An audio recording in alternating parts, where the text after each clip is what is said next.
नमस्कार साथियों, मैं प्रकाश डांगी गौरव ज्ञान धारा के ऑनलाइन प्लेटफॉर्म पे आपका हार्दिक स्वागत व अभिनंदन करता हूं। पिछली क्लास के अंदर हमने एस ब्लॉक के बारे में चर्चा की थी। एस ब्लॉक के इलेक्ट्रॉनिक कॉन्फ़िगरेशन, कौन से ग्रुप होते हैं, फर्स्ट ग्रुप होता है, सेकंड ग्रुप होता है, उनकी फिजिकल प्रॉपर्टीज, उनकी केमिकल प्रॉपर्टीज के बारे में अपन ने बात की थी। आज की क्लास का जो हमारा टॉपिक है, जो आपको थंबनेल में बहुत अच्छे से दिख रहा होगा, P block element. P block element के बारे में जब भी हम बात करें तो ये same to same S block element की तरह ही होते हैं। कैसे कि उनका भी एस ब्लॉक एलिमेंट के अंदर वही तत्व रखे जाते हैं जिनका अंतिम इलेक्ट्रॉन किस में जाएगा, एस में जाएगा। Same to same P block element के अंदर उन्हीं तत्वों को रखा जाएगा जिनका अंतिम इलेक्ट्रॉन किस में जाएगा, पी में जाएगा। किस में जाएगा, पी में। तो चलिए आज की क्लास की शुरुआत करते हैं अपन P block element. P block element की जब भी मैं बात करूंगा आपसे, तो एक बार इसकी छोटी मोटी जो चर्चा है वो अपने को देखनी पड़ेगी। सबसे पहले अपन लिख लेते हैं P block element. P block element, P block element जो है वो ग्रुप 13 से लेके, पी ब्लॉक एलिमेंट जो है वो ग्रुप 13 से लेके, कौन कौन सा ग्रुप है, ग्रुप 13 से लेके 18th ग्रुप तक होता है। 13 से कहां तक होगा, ये 18 ग्रुप तक होगा। General electronic configuration, general electronic configuration, general electronic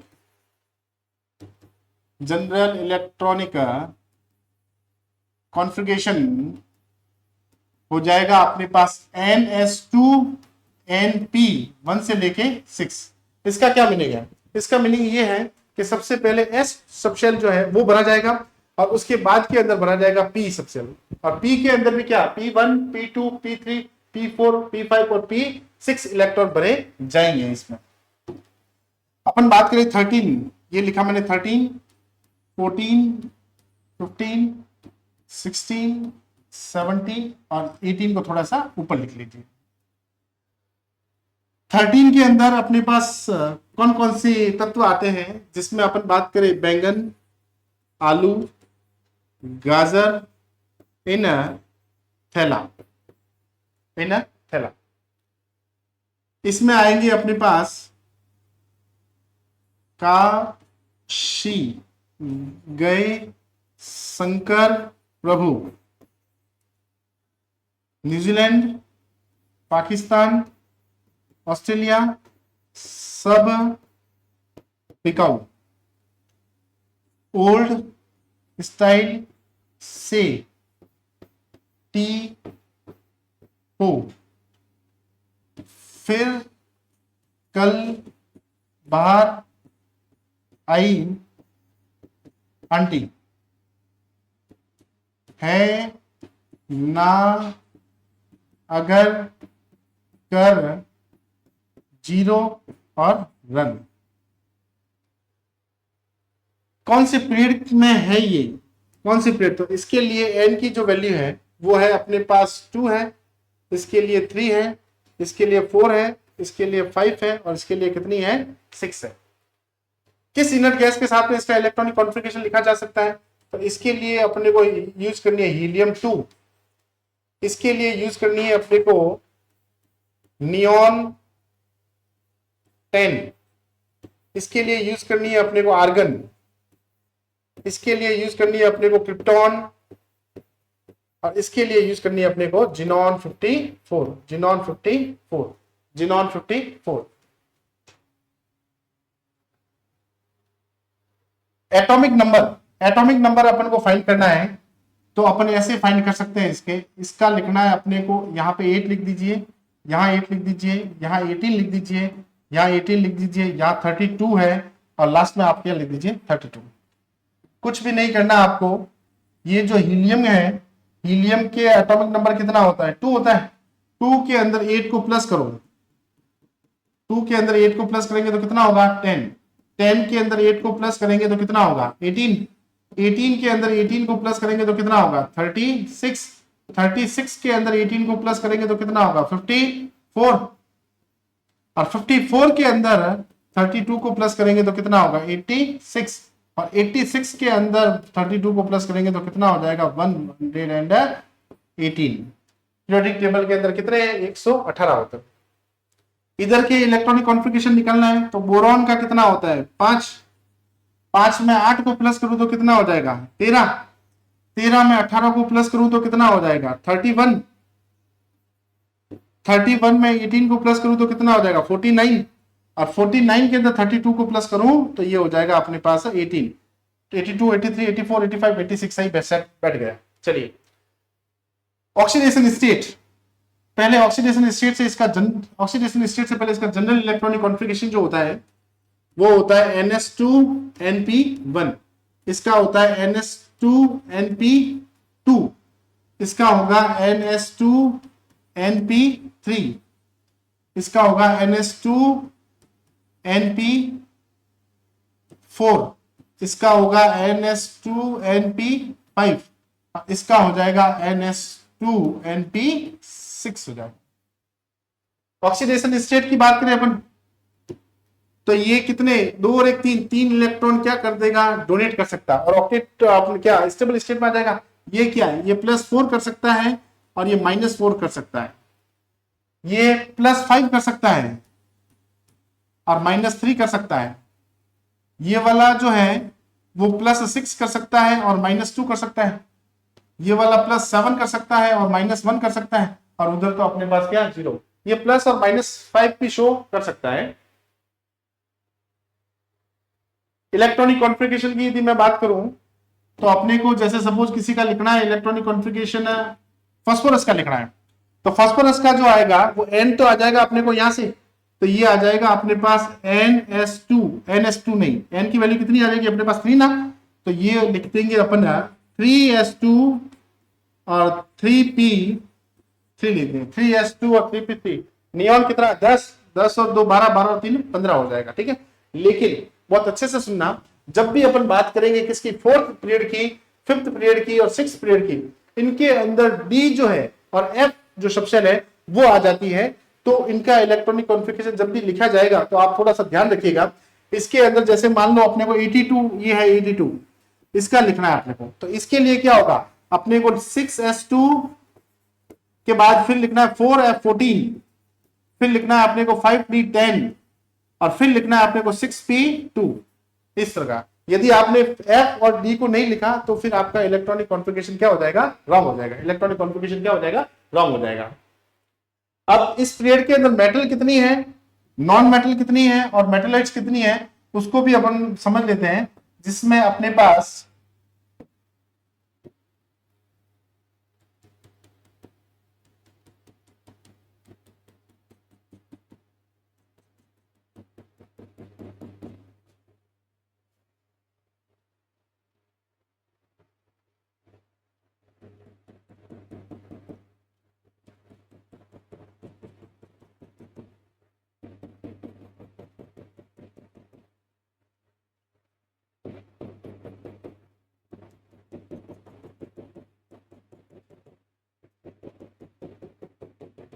ये वाली, ये जो ग्रीन के अंदर दे रखी है जैसे बोरॉन है, सिलिकॉन है, जर्मेनियम है, आर्सेनिक है, एंटीमनी है, टेलुरियम और पोलोनियम, ये सारी होती है मेटेलॉइड्स। ये सारी क्या है? मेटेलॉइड्स है। इसके लेफ्ट की तरफ सारे क्या आ जाएंगे अपने पास? मेटल्स आ जाएंगे, और उधर की तरफ चले जाएंगे अपने पास कौन सा? Non metals.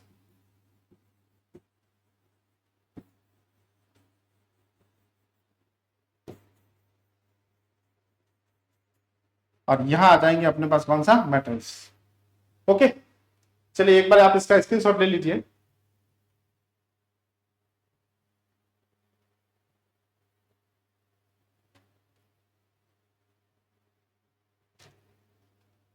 इसी के साथ अपने पास एक नया टॉपिक आता है अक्रिय युग्म प्रभाव, जिसे इनर्ट पेयर इफेक्ट बोलते हैं। अक्रिय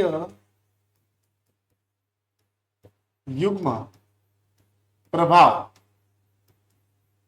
अक्रिय युग्म प्रभाव, inert pair effect, inert pair effect बोलते हैं इसको, इनर्ट पेयर इफेक्ट।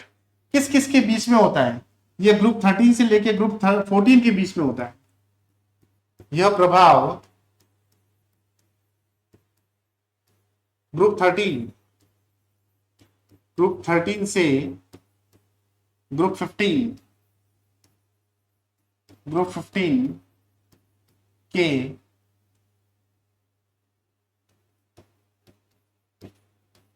के अंदर भारी तत्वों में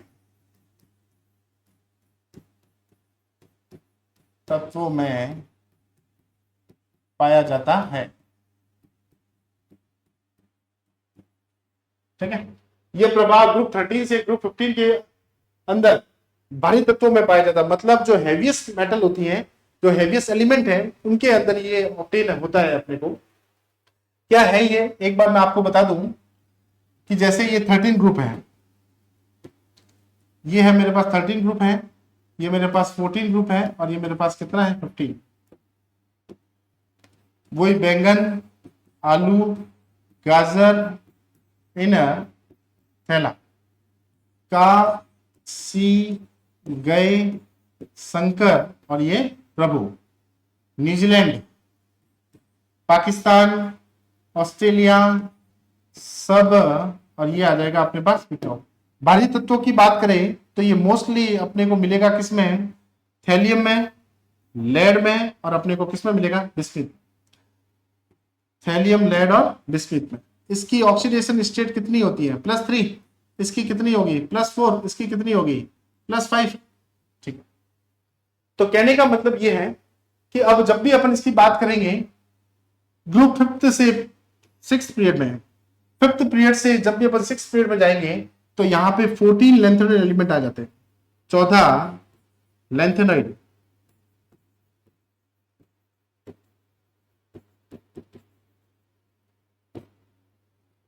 लेंथेनॉइड एलिमेंट आर प्रेजेंट। अब जब 14 लेंथेनॉइड एलिमेंट आएंगे तो उसकी वजह से क्या होगा, 14 लेंथेनॉइड आने की वजह से इनकी जो शिल्डिंग है वो क्या हो जाएगी, बहुत ही कम हो जाएगी। और जब ये शिल्डिंग कम होगी तो इनका जेड इफेक्टिव क्या होगा, बढ़ेगा। और जब जेड इफेक्टिव बढ़ेगा तो अंदर एनएस के अंदर जो उपस्थित 2 इलेक्ट्रॉन है वो बॉन्ड बनाने में पार्टिसिपेट नहीं कर पाएंगे। और जब बॉन्ड बनाने में पार्टिसिपेट नहीं कर पाएंगे तो वो 1-2 इलेक्ट्रॉन आपस में मिलकर एक पेयर बना देंगे। वो पेयर जो है वो इनएक्टिव हो जाएगा। इसीलिए इसको बोलते हैं अपन कौन सा, इनर्ट पेयर इफेक्ट। कौन सा इफेक्ट बोलते हैं इसको, इनर्ट पेयर इफेक्ट।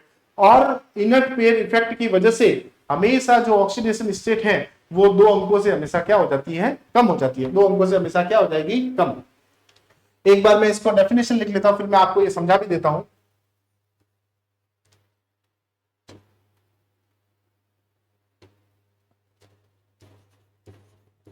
जब 13 समूह से जब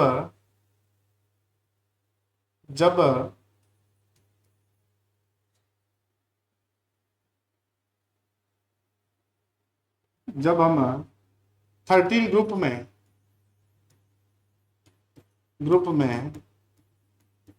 ऊपर से नीचे जाते हैं, ऊपर से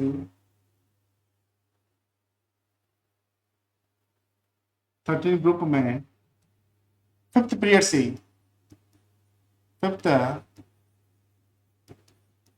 पीरियड से 6th पीरियड 6th पीरियड में जाते हैं तो 14 लेंथेनॉइड तत्व आने के कारण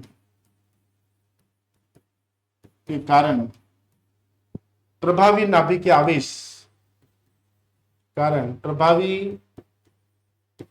नाभिकीय आवेश बढ़ जाता है, जिससे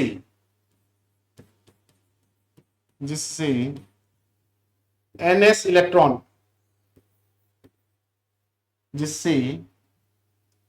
एनएस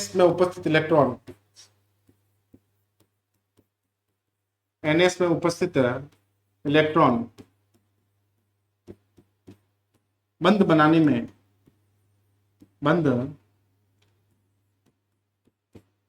बनाने में उपयोग नहीं होते उपयोग नहीं होते हैं उपयोग नहीं होते हैं, यह प्रभाव अक्रिय युग्म प्रभाव कहलाता है। यह प्रभाव अक्रिय युग्म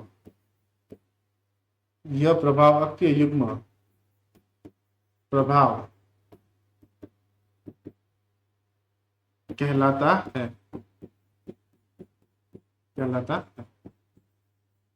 ओके, जब 13 ग्रुप में 5th पीरियड से 6th पीरियड में जाते हैं तो 14 लैंथेनाइड तत्व आने के कारण प्रभावी नाभिकीय आवेश बढ़ जाता है, जिससे एनएस में उपस्थित इलेक्ट्रॉन बंद बनाने में उपयोग नहीं होते। यह प्रभाव अक्रिय युग्म प्रभाव कहलाता है। ये क्या प्रभाव कहलाता है? अक्रिय युग्म प्रभाव कहलाता है। जैसे अपन हम बात करें बोरॉन की, अक्रिय युग्म प्रभाव कहलाता है एवं ऑक्सीकरण संख्या का मान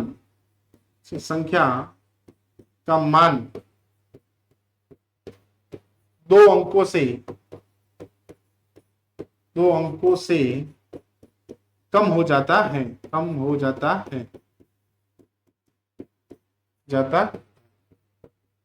2 अंकों से कम हो जाता है।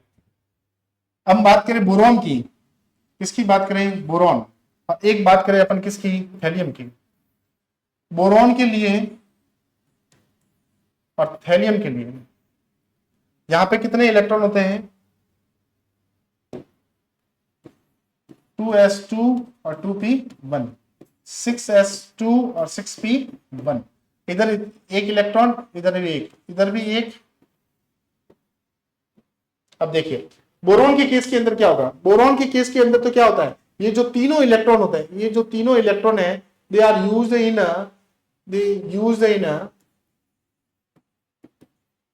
इन बॉन्ड फॉर्मेशन, बॉन्ड फॉर्मेशन। लेकिन जैसे ही अपन नीचे आएंगे, जैसे ही अपन 5th पीरियड से 6th पीरियड की तरफ आते हैं तो 14 लैंथेनाइड एलिमेंट आ जाएंगे। 14 लैंथेनाइड एलिमेंट की वजह से इनका जेल इफेक्टिव क्या हो जाएगा? बढ़ जाएगा। ये वाला सिर्फ इलेक्ट्रॉन ही पार्टिसिपेट करेगा, ओनली वन इलेक्ट्रॉन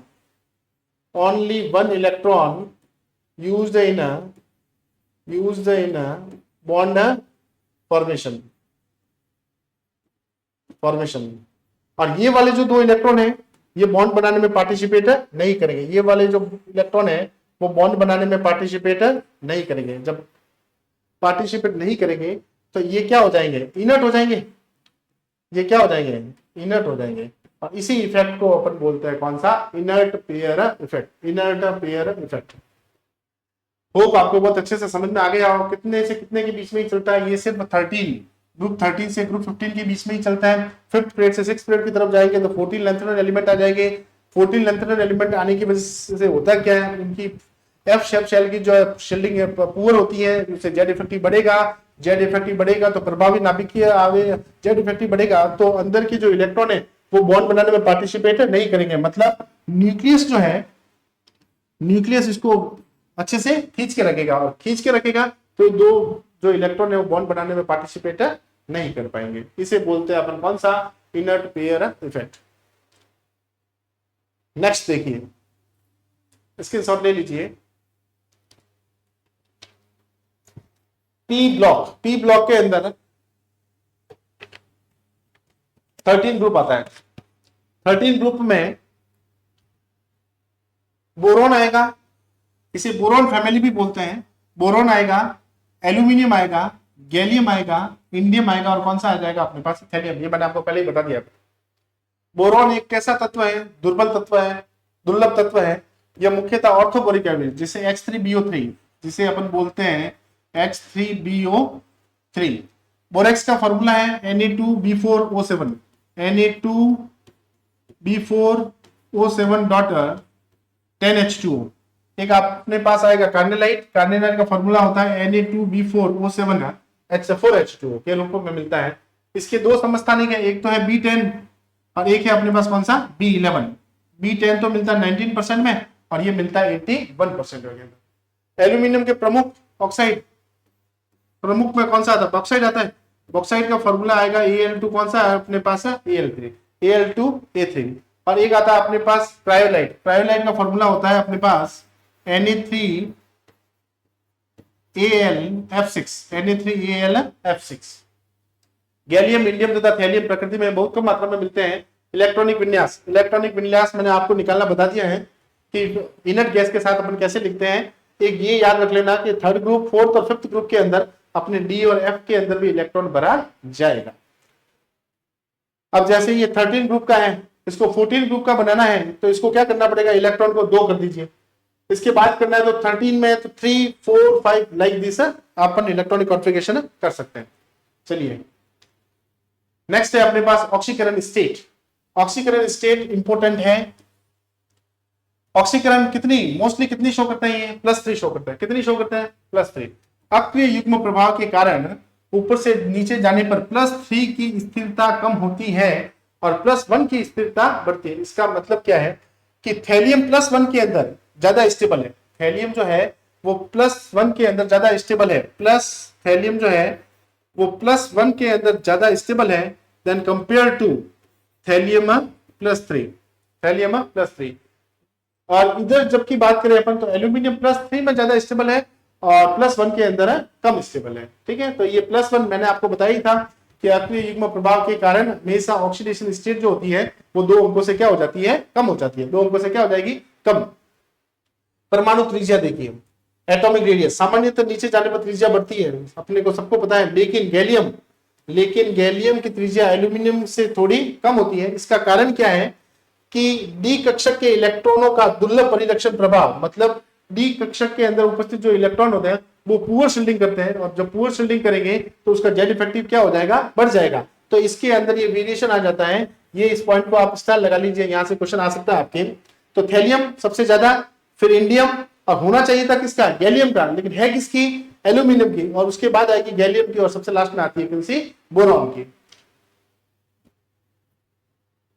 नेक्स्ट आयनन एंथैल्पी। आयनन एंथैल्पी की बात करें अपन, आयनन एंथैल्पी जैसा सामान्य प्रवृत्ति में आशा की जाती है, समूह में ऊपर से नीचे नहीं घटती। अब जैसे आयोनाइजेशन एंथैल्पी क्या है, the minimum energy required to removal of an electron in outermost orbital of an gaseous isolated atom। किसी भी गैसेज आइसोलेटेड एटम से इलेक्ट्रॉन को बाहर निकालने के जितनी ऊर्जा देनी पड़ेगी उसे अपन क्या बोलेंगे, आयोनाइजेशन एंथैल्पी बोल सकते हैं। ये क्या है, ऊपर से नीचे जाते हैं, जब आकार बढ़ेगा तो ये हमेशा घटनी चाहिए, लेकिन इसके अंदर ऐसा नहीं होता। क्यों नहीं होता वो सुनिए। बोरॉन से एल्यूमिनियम में कमी आती है, बोरॉन से एल्यूमिनियम में तो कमी आती है। वो किससे समझ सकते हैं, इसके आकार में वृद्धि, मतलब इसका साइज बढ़ रहा है। अब जब साइज बढ़ेगा तो इसके आयोनाइजेशन एंथैल्पी के मान में क्या आ जाएगी, कमी आ जाएगी। लेकिन स्टार एल्यूमिनियम से गैलियम के मध्य तथा इंडियम से थैलियम के मध्य आयनन एंथैल्पी प्रेक्षित अनिरंतरता डी और एफ इलेक्ट्रॉनों के कारण होती है। अब देखो, जो उसकी आयनन एंथैल्पी में जो कमी आती है या इन्फ्लुएंस आता है, फ्लक्चुएशन आता है, वो आता है किस कारण, डी और एफ इलेक्ट्रॉनों के कारण। डी और एफ इलेक्ट्रॉनों के कारण, जिनका परिरक्षण प्रभाव बढ़े हुए नाभिकीय प्रभाव की क्षतिपूर्ति करने के लिए कम होता है। मतलब कि जो उनका शील्डिंग इफेक्ट होता है वो बढ़े हुए नाभिकीय आवेश, मतलब जेड इफेक्ट जो बढ़ा उसको कंपनसेट नहीं कर सकता, इसलिए इनके बीच के अंदर क्या आता है, वेरिएशन आता है। 3D 4D 5D इलेक्ट्रॉनों के स्किन प्रभाव के कारण अनियमितता आती है, ये मैंने अभी आपको पहले अभी बता दिया है। फिर आता है अपने पास कौन सा, भौतिक गुण। बी का गलनांक बहुत उच्च होता है, बोरॉन जो है उसका गलनांक बहुत ही उच्च होता है क्योंकि उसका साइज कैसा होता है, छोटा होता है। एल्यूमिनियम, गैलियम, इंडियम, थैलियम के गलनांक में भिन्नता पाई जाती है। गैलियम का गलनांक बहुत कम होता है, गैलियम का गलनांक कैसा है, बहुत ही कम, 303 केल्विन होता है, जिससे ये गर्मियों में तरल अवस्था में रह सकता है। आपको यदि कोई क्वेश्चन पूछ ले ऐसा कौन सा तत्व है जो गर्मियों में तरल अवस्था में रह सकता है, वो है कौन सा, गैलियम। और कितना आता है इसका, 303 kelvin, 303 kelvin. Increasing order of melting point, melting point गलनांक का जो इंक्रीजिंग ऑर्डर है वो है सबसे ज्यादा बोरॉन, फिर एल्यूमिनियम है, फिर थैलियम है, फिर इंडियम है, और फिर कौन सा आ जाएगा अपने पास, गैलियम आ जाएगा। इसके बाद इंक्रीजिंग ऑर्डर बोरॉन आ जाएगा, एल्यूमिनियम आ जाएगा, फिर गैलियम आ जाएगा, फिर इंडियम आ जाएगा, फिर थैलियम आ, यहां से आपके लिए क्वेश्चन आ सकता है। ठीक है, समूह 13 के तत्वों का घनत्व वर्ग में नीचे जाने पर बोरॉन से थैलियम तक बढ़ता है। डेंसिटी तो बढ़ेगी, जब साइज बढ़ेगा तो डेंसिटी भी बढ़ेगी, जब साइज बढ़ेगा तो डेंसिटी भी बढ़ेगी। ये जो वेरिएशन आ रहा है किसमें, मेल्टिंग पॉइंट के अंदर और बॉइलिंग पॉइंट के अंदर, वो आपको थोड़ा सा याद रखना है। नेक्स्ट, इस टेबल के माध्यम से भी आप समझ सकते हैं कि अब देखिए गलनांक की बात करें तो सबसे ज्यादा गलनांक किसका होता है, बोरॉन का। सबसे ज्यादा किसका होगा, बोरॉन का। ये फर्स्ट नंबर पे आएगा। फिर उसके बाद में सेकंड नंबर पे कौन आएगा, ये। थर्ड नंबर पे आएगा कौन सा, ये वाला। फोर्थ नंबर पे ये वाला, और फिफ्थ नंबर पे आ जाएगा ये वाला, जो पीछे वाली टेबल के अंदर मैंने आपको पहले से ही बता रखा है। Boron, aluminium, thallium. ये वाला बोरॉन है, फिर एल्यूमिनियम है, फिर थैलियम है, फिर गैलियम है, और फिर कौन सा आ जाएगा, इंडियम। सेम टू सेम गलनांक की बात करें तो सबसे पहले गलनांक किसका आएगा, ये आएगा फर्स्ट नंबर पे। फिर कौन आएगा, सेकंड नंबर पे बात करें तो ये आ जाएगा अपने पास सेकंड नंबर पे। थर्ड नंबर पे ये फोर्थ पे आ जाएगा, और ये अपने पास किस पे आ जाएगा, फिफ्थ पे आ जाएगा।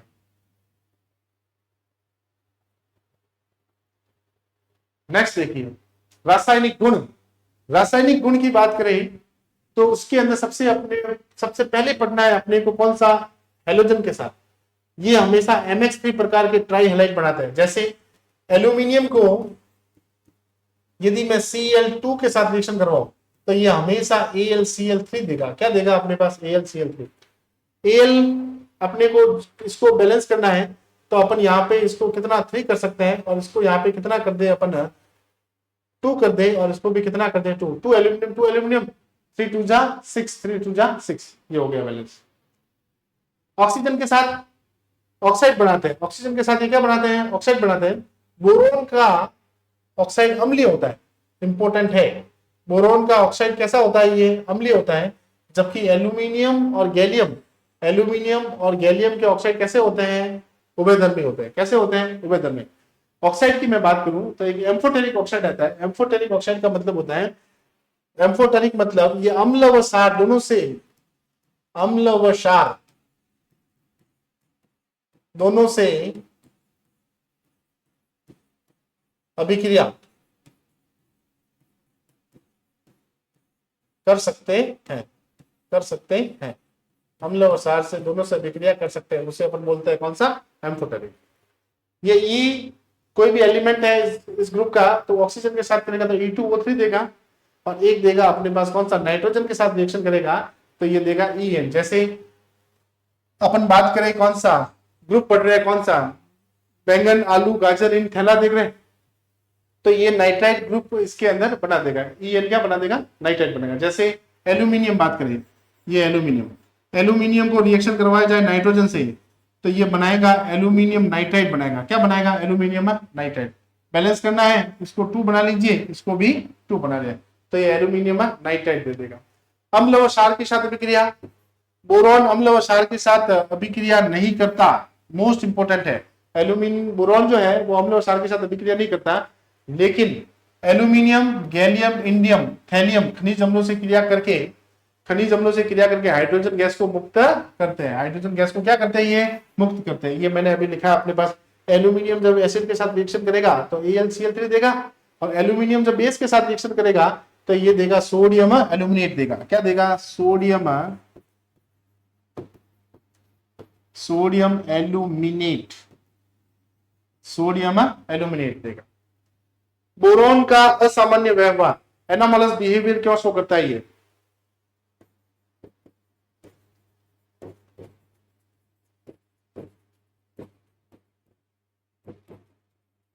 एनामोलस बिहेवियर क्या शो करता है। एक तो इसके छोटा आकार है, साइज इसका कैसा है, छोटा है। सेकंड, उच्च विद्युत ऋणात्मकता, मतलब हाई इलेक्ट्रोनेगेटिविटी होती है, हाई इलेक्ट्रोनेगेटिविटी होगी। डी कक्षक न होने के कारण बोरॉन अपने समूह से अलग व्यवहार करता है। मतलब ये 3 पॉइंट है कि एक तो छोटा आकार होता है, हाई इलेक्ट्रोनेगेटिविटी होती है, एब्सेंस ऑफ डी ऑर्बिटल होता है। इन कारण से बोरॉन जो है वो अपने ग्रुप के अंदर थोड़ा सा असामान्य व्यवहार शो करता है। स्क्रीनशॉट ले लीजिए आप। नेक्स्ट देखिए, बोरॉन के कुछ महत्वपूर्ण यौगिक, बोरोन के महत्वपूर्ण यौगिक। बोरोन के कुछ उपयोगी यौगिक में सबसे पहले आता है बोरेक्स। सबसे पहले क्या आता है? बोरेक्स है। उसके बाद में ऑर्थोबोरिक अम्ल है, और अंतिम जो है वो उसे अपन बोलते हैं कौन सा? डाइबोरेन बोलते हैं। बोरेक्स की बात करें अपन तो ये श्वेत क्रिस्टलीय ठोस है। कैसा है ये? श्वेत क्रिस्टलीय ठोस, जिसका फॉर्मूला जो है, जिसका सूत्र है वो Na2B2O7.10H2O होता है। तथ्यात्मक रूप से इसमें चतुष्केंद्रीय इकाइयां होती है। मतलब यदि अपन फैक्ट देखें इसका तो इसमें चतुष्केंद्रीय इकाइयां होती है, जिसमें B4O5OH का 2- होती है। अतः इसका उपयुक्त सूत्र, और यदि इसका जो फाइनलाइज जो फॉर्मूला आता है वो आता है Na2B4O5OH का होल 4 8H2 होता है। ये भी आपसे पूछा जा सकता है फाइनलाइज वाला फॉर्मूला, जिसमें Na2B4O5OH का होल 4 8H2 होता है। बोरेक्स जल में घुलकर क्षारीय विलयन बनाता है। ये क्षारीय विलयन बनाता है। इसको जब में करेंगे ना तो ये क्या बना देगा अपने पास? क्षारीय विलयन बना देगा, क्षारीय विलयन बना देगा। अब ऑर्थोबोरिक अम्ल गर्म किए जाने पर बोरेक्स पहले जल के अणु का निष्कासन करता है तथा फूल जाता है। उसके बाद में क्या हो जाएगा? ये स्वेल हो जाएगा। पुनः गर्म किए जाने पर यह एक पारदर्शी द्रव में परिवर्तित हो जाता है, जो कांच के समान एक ठोस में परिवर्तित हो जाता है, जिसे अपन बोरेक्स मनका बोलते हैं। क्या बोलते हैं इसको? बोरेक्स मनका। बोरेक्स मनका मतलब ये कहलाता है अपने पास बोरेक्स बीड कहलाता है। क्या कहलाता है अपने पास? बोरेक्स बीड कहलाता है। जब भी अपन बोरेक्स बीड की बात करेंगे तो ये अपने पास है बोरेक्स। ये क्या है अपने पास? बोरेक्स है। बोरेक्स को जब भी अपन इसको हीट करेंगे, जब भी अपन क्या करेंगे, इसको हीट करेंगे, तो ये Na2B4O7 देगा। इसे बोलते हैं अपन सोडियम एनहाइड्रस। इसे हम बोलते हैं एनहाइड्रस सोडियम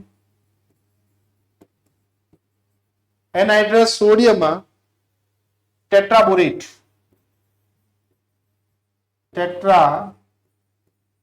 बोलते हैं इसको। इसको जब आगे हीट करेंगे अपन तो ये मिलेगा Na2BO2 प्लस B2O3, जिसे अपन बोरिक एनहाइड्राइड बोलते हैं। जिसे अपन क्या बोलते हैं? Boric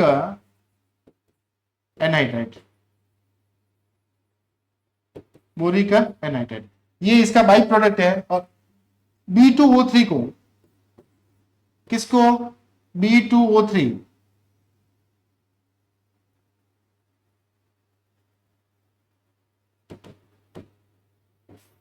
boric anhydride. B2O3 को यदि अपन रिएक्शन कराए क्यूप्रस ऑक्साइड की प्रेजेंस में, किसकी प्रेजेंस में? CuO या CO की प्रेजेंस में, CO कोबाल्ट ऑक्साइड की प्रेजेंस में। किसकी प्रेजेंस में? कोबाल्ट ऑक्साइड की प्रेजेंस में। तो ये यहां पे अपने को मिलेगा COBO2 का होल ट्वाइस O। इसका रंग कैसा होता है? इसका रंग होता है अपने पास कौन सा? नीला। इसका रंग कौन सा होता है? नीला। और यही जो टेस्ट है, इसी टेस्ट को अपन बोलते हैं बोरेक्स मन का परीक्षण। बोरेक्स मन का परीक्षण, ठीक है। तो जब बोरेक्स को कोबाल्ट ऑक्साइड के साथ बुल्सन बर्नर पर गर्म किया जाता है, तब ये नीले रंग का, कौन से रंग का? नीले रंग का मनका प्राप्त होता है। उसे अपन इसी टेस्ट को अपन बोलते हैं कौन सा? बोरेक्स मन का टेस्ट। एक बार वापस देख लीजिए, ये बोरेक्स होता है। बोरेक्स को जैसे अपन गर्म करेंगे तो इसके अंदर वाटर मॉलिक्यूल है वो कहां चले जाएंगे? बाहर हो जाएंगे, और ये फॉर्मूला बन जाएगा Na2B4O7, जिसे बोलते हैं एनहाइड्रस सोडियम टेट्राबोरेट। इसको आगे जब और हीट करेंगे तो अपने को B2O3 मिलेगा, ग्लास बोरेट, जिसे बोरिक एनहाइड्रेट बोलते हैं। और उसका बाई प्रोडक्ट जो होगा वो NaBO2 होगा। उसको कोबाल्ट ऑक्साइड के साथ में हीट करेंगे। कोबाल्ट ऑक्साइड के साथ में जब रिएक्शन करवाते हैं तो यहाँ पे मिलेगा अपने को कौन सा? COBO2 का होल ट्वाइस। इसको अपन बोरेट नीला मन का, सॉरी, इसको अपन बोल सकते हैं कौन सा? कोबाल्ट का जो मनका है उससे बोरेक्स मन का परीक्षण भी इससे किया जा सकता है। एक बार आप स्क्रीनशॉट ले लीजिए इसका। नेक्स्ट है अपने पास ऑर्थोबोरिक एसिड। कौन सा? Orthoboric acid. इसका सूत्र H3BO3 या फिर इसको अपन BOH का होल थ्राइस भी बोल सकते हैं, जो एक सफेद परतदार साबुन जैसी बनावट वाला कमजोर एक क्षारक है। कमजोर क्या है? एक क्षारक है, क्षारक लुईस अम्ल है, कमजोर क्षारक लुईस अम्ल है। यह मुख्य रूप से बोरोन के चारों ओर sp2 संकर, इंपॉर्टेंट है, sp2 संकर के साथ त्रिकोणीय समतलीय ट्राइगोनल प्लेनर संरचना बनाता है। जैसे Na2B4O7 को HCl के साथ गर्म करें और H2 के साथ गर्म करें तो अपने को ये मिल जाएगा कौन सा? Orthoboric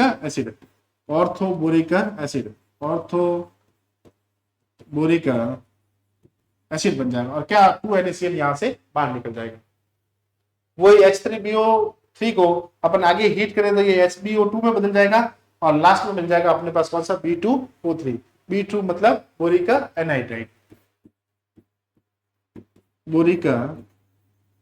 anhydride, boric anhydride.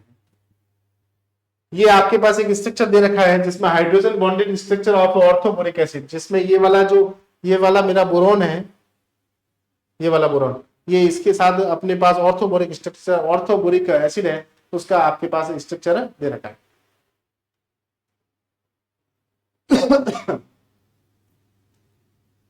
Next देखिए, डाइबोरेन एक रंगहीन अत्यधिक ज्वलनशील व विषाक्त बोरोन हाइड्रोजन यौगिक है। मतलब ये काफी ज्वलनशील है, हाईली फ्लेमेबल है, और विषाक्त बोरोन मतलब ये पॉइजनस भी है, बोरोन हाइड्रोजन यौगिक है, जिसका रासायनिक सूत्र B2H6, जिसका रासायनिक सूत्र क्या है? B2H6। यह एक इलेक्ट्रॉन कमी वाला, मतलब इलेक्ट्रॉन डेफिशिएंट है, ये एक इलेक्ट्रॉन डेफिशिएंट अणु है जो अपनी अनोखी संरचना केले के आकार के बॉन्ड, मतलब इसमें बनाना लाइक स्ट्रक्चर, बनाना लाइक बॉन्ड आर फॉर्म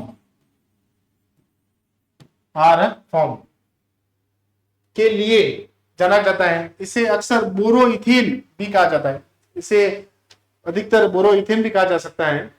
यह आमतौर पर प्रयोगशाला में एक महत्वपूर्ण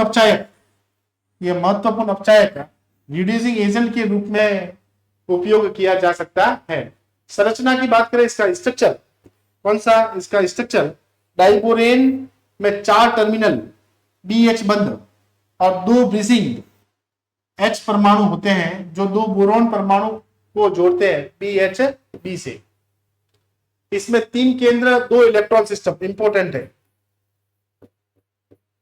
इसमें 3 केंद्र 2 इलेक्ट्रॉन बंद, जिसे केला बंद या बनाना बंद पाया जाता है, जो सामान्यतः सहसंयोजक बंद से अलग होता है। यह सहसंयोजक बंद से कैसा होता है? डिफरेंट होता है।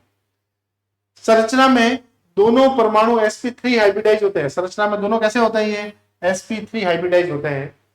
जैसे BF3 है, BF3 को लिथियम एल्यूमिनियम टेट्राहाइड्राइड के साथ रिएक्शन करवाए तो क्या मिल सकता है अपने को? बोरॉन मिल सकता है, डाइबोरेन मिल सकता है।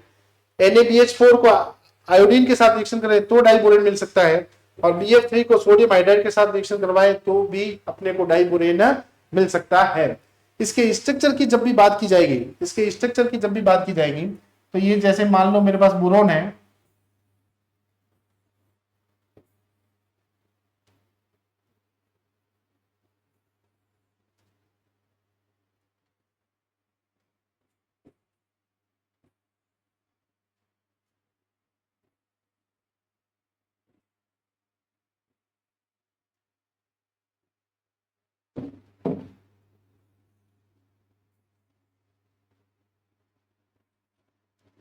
इधर आ जाएंगे अपने पास कौन से? हाइड्रोजन। इधर क्या आ जाएंगे अपने पास? हाइड्रोजन। इधर क्या आ जाएंगे अपने पास? है हाइड्रोजन। और ये जो बोरोन लाइक स्ट्रक्चर है अपने पास, वो आ जाएगा अपने पास, एक इलेक्ट्रॉन इसका ये वाला, एक इलेक्ट्रॉन इसमें ये वाला, एक इलेक्ट्रॉन इसका ये वाला, एक इलेक्ट्रॉन इसका ये वाला, एक इलेक्ट्रॉन इसका, एक इलेक्ट्रॉन इसका, एक इलेक्ट्रॉन इसका, एक इलेक्ट्रॉन इसका। इसके बीच में, इसके बीच के अंदर इसके बीच में हाइड्रोजन वाला होता है, इसके बीच में क्या हो जाएगा अपने पास हाइड्रोजन, इसके बीच में हो जाएगा अपने पास हाइड्रोजन।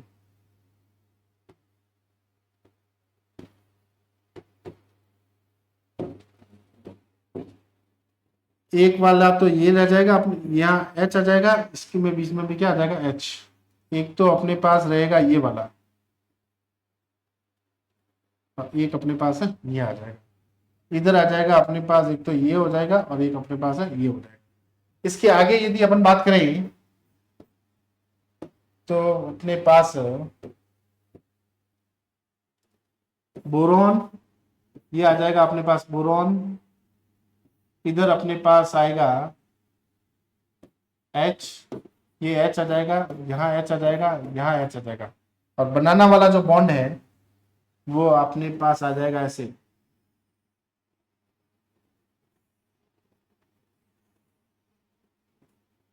इसमें आ जाएगा H, इधर भी आ जाएगा H, और 2 इलेक्ट्रॉन आ जाएंगे इसके बीच में। ये वाला एक इलेक्ट्रॉन, ये वाला एक इलेक्ट्रॉन, ये वाला एक इलेक्ट्रॉन और ये वाला एक इलेक्ट्रॉन। ये वाला जो बॉन्ड है, इस बॉन्ड को अपन बोलते हैं कौन सा? बनाना बॉन्ड।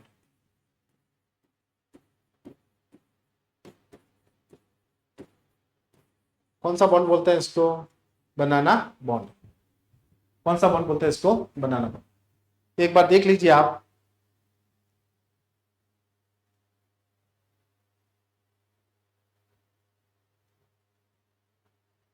स्टार्टिंग से फटाफट आप स्क्रीनशॉट ले लीजिए।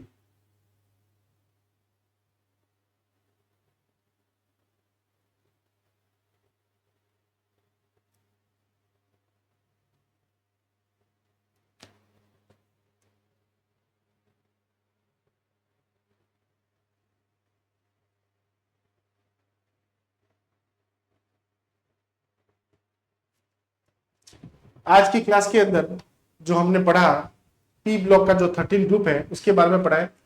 एक अपन ने यूनिट पेयर इफेक्ट पढ़ लिया है, पी ब्लॉक का जो हल्का फुल्का जितना भी था वो सब कुछ अपन ने पढ़ लिया। अपनी जो नेक्स्ट क्लास के अंदर अपन 14 ग्रुप ऑफ एलिमेंट पढ़ेंगे। उम्मीद करता हूं आपको ये क्लास बहुत अच्छी लगी होगी। ये जितने भी कंटेंट लाया जा रहा है वो मोस्टली एनसीईआरटी बुक से लिया गया है, और आपको यदि कोई भी डाउट है तो आप कमेंट बॉक्स के अंदर कमेंट कर सकते हैं। जितने भी ये आज की क्लास के अंदर मैंने आपको इलेक्ट्रॉनिक कॉन्फ़िगरेशन से रिलेटेड बताया, अक्रिय युग्म प्रभाव से बता दिया। अक्रिय युग्म प्रभाव में जो ऑक्सीडेशन स्टेट है वो 2 अंकों से कम हो जाती है, वहां से आपके लिए एक क्वेश्चन आ सकता है। गलनांक, क्वथनांक, वहां से एक क्वेश्चन आ सकता है। जो उसकी रिड्यूसिंग नेचर है वहां से एक क्वेश्चन आ सकता है। धन्यवाद।